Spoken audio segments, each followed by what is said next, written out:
విశాఖ నగరంలోని పట్టపగలు ఒక అపార్ట్మెంట్లో దూరి ఒక మహిళను హత్య చేశారు. ఈ విషయం స్థానికంగా సంచలనం రేకెత్తించింది. అపార్ట్మెంట్లో ఉన్న మహిళ మెడలోని వస్తువులు, ఆమె ఒంటిపై ఉన్న ఆభరణాలన్నీ కూడా దొంగిలించి నిందితులు అక్కడి నుంచి పరారైన తర్వాత పోలీసులు ఆలస్యంగా తెలుసుకున్నారు.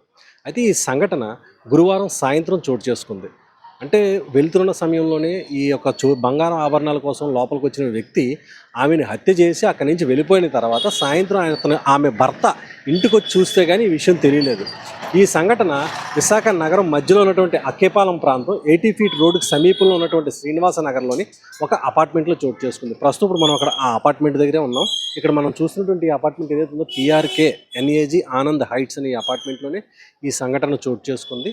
ఈ అపార్ట్మెంట్లోని మొదటి అంతస్తులో అంటే 103 ఫ్లాట్లోని చంద్రశేఖర్ పార్వతి ఇద్దరు దంపతులు, వాళ్ళిద్దరూ కూడా ఇక్కడ నివాసం ఉంటున్నారు. అలాగే ఈ దంపతులకి ఇక్కడ సమీపంలోనే DRM కార్యాలయం పక్కనే ఒక పాన్ షాప్ కూడా వాళ్ళకు ఉంది.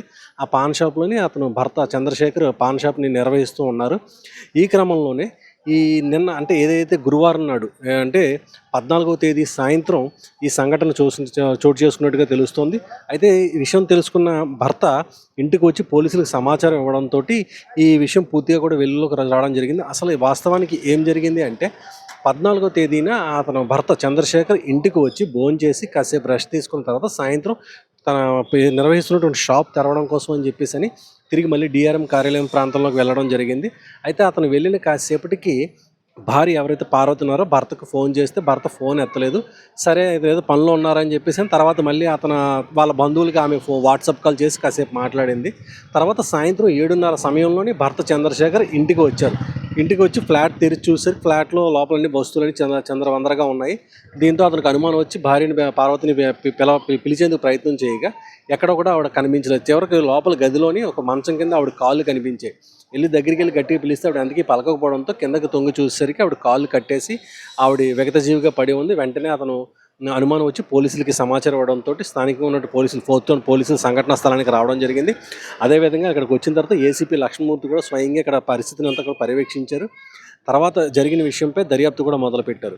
అయితే దర్యాప్తు ప్రారంభించిన కొద్దిసేపటికే పోలీసులు కూడా అనుమానం వచ్చింది. ఎందుకంటే ఈమె ఒంటిపై ఉన్నటువంటి వస్తువులన్నీ కూడా ఎత్తుకెళ్లారు అంటే మాత్రం ఖచ్చితంగా ఇది ఎవరో తెలిసిన వాళ్ళే ఇక్కడికి వచ్చి ఆవిడతో కొంతసేపు పెనుగులాట జరిగిన తర్వాతే ఆమె హత్య జరిగిందని చెప్పేసి వాళ్ళు నిర్ధారణకు వచ్చారు. స్థానికంగా అక్కడ ఉన్నటువంటి పరిస్థితులన్నీ చూసిన తర్వాత దీంతో పోలీసులు దర్యాప్తు చేస్తే చాలా ఆలస్యంగా ఒక విషయం వెలుగులోకి వచ్చింది. అంటే కేవలం ఈ కేసుని దర్యాప్తు ప్రారంభించిన 24 గంటలు గడవక ముందే పోలీసులకు ఒక అనుమానం వచ్చింది. ఏంటంటే తెలిసిన వ్యక్తి అనగానే అక్కడ సంఘటన స్థలంలో ఒక మొబైల్ ఫోన్ కూడా దొరకడం జరిగింది.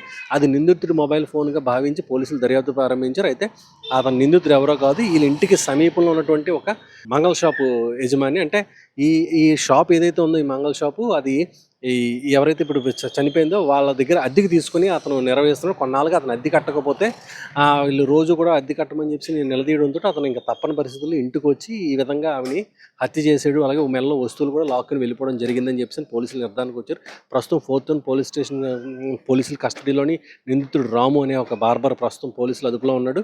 ఇంకా విచారణ కొనసాగుతూనే ఉంది. పూర్తి వివరాలు ఏ నిమిషంలో అయినా సరే పోలీసులు బయటపెట్టే అవకాశం ఉంది.